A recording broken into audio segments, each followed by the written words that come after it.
یہ داغ داغ اجالا یہ شب گزیدہ سحر، یہ داغ داغ اجالا یہ شب گزیدہ سحر، وہ انتظار تھا جس کا یہ وہ سحر تو نہیں۔ Now I would like to call Mr. Tamsil. Please put your hands together to welcome Mr. Tamsil.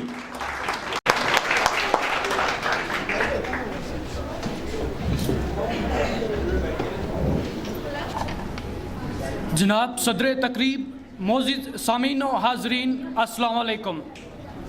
ملک پاکستان میں کچھ لوگ شکوہ یہ کرتے ہیں کہ جہاں رنگ و نور برستے نہ ہوں، جہاں خون کی ہولی عام ہو، ہمیں آس نہیں ایسی قوم کی جہاں روٹی سے سستی بھوک ہو۔ جناب صدر، آج میں اس بات کی وضاحت کرنا چاہتا ہوں کہ حالات خراب ہونا، مسائل سے دوچار ہونا، دہشت گردی کی ضد میں آنا، زخموں سے چور چور ہونا، بے روزگار ہونا الگ بات ہے، لیکن زندہ قوم ہونا الگ بات ہے۔ جناب صدر، ہمارے لیے یہ بات عزت، اہمیت، غیرت اور ہماری شناخت ہے کہ ہاں ہم زندہ قوم ہیں، اور زندہ قوموں کی نشانی یہ ہوتی ہے کہ وہ آزاد ہوتی ہیں۔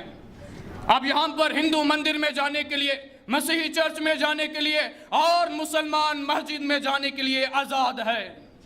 جو چراغ ہم نے جلائے تھے نہ بجھا سکی انہیں آندیاں، جو چراغ ہم نے جلائے تھے نہ بجھا سکی انہیں آندیاں، جو لو ذرا سی کم ہوئی تو خون سے اپنے جلا دیے۔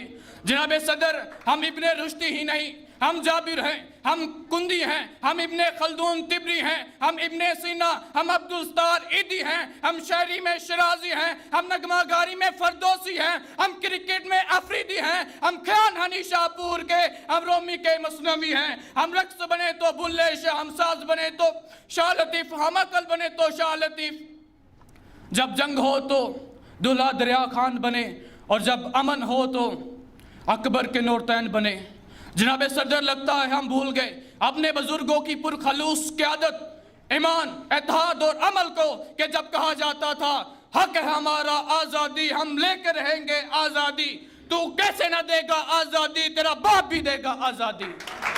جناب صدر، صرف پاکستان ہی نہیں، کشمیر بھی زندہ قوم ہے، کیونکہ وہاں گلی گلی، کوچے کوچے، نگر نگر اور ڈگر ڈگر میں آزادی کے ترانے گائے جاتے ہیں۔ وہاں ہر شہید کی میت کو دھولے کی سواری کہا جاتا ہے، اور ایسی قوم کو مردہ کہنا مناسب نہیں ہوگا۔ چین و عرب ہمارا، بنگال ہمارا ہے، ہم مسلمان زندہ قوم ہیں، کشمیر، پاکستان بلکہ سارا جہان ہمارا ہے۔